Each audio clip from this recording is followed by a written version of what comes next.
Hello friends, I am Deepanshi Sharma. Welcome to my YouTube channel Genius Deepanshi and I hope you are doing well. Today I will discuss this pattern and this is a rectangle triangle pattern and in this pattern we point in each column's alphabets. So we used a nested for loop to understand this pattern because in each column's alphabets is repeated in an increment way. Means in first columns we point capital A to capital E alphabet and in second column we point capital A to capital D and decrement the alphabet -1.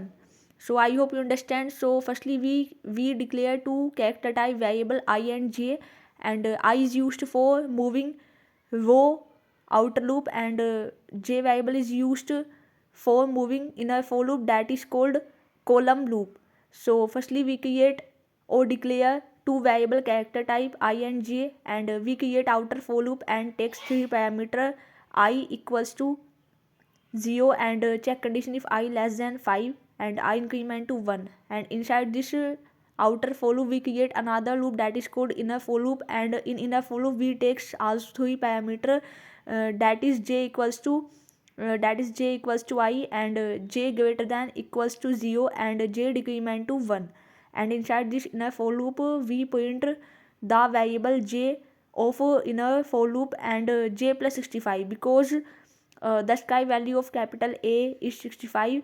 So in first row we want to point capital A, so we point j plus 65 inside this inner for loop, and outside this inner for loop we use backslash and for cursor to the next line. When completing each row, cursor will move to the next line. So and we use percentage c specifier to point the j variable of inner for loop. So I hope you understand. When you compile this program there is no error, and when you run this program the accurate output is shown as below. So I hope you understand that how to understand this pattern. Like, share and subscribe our channel Genius Panshi, and thanks for watching.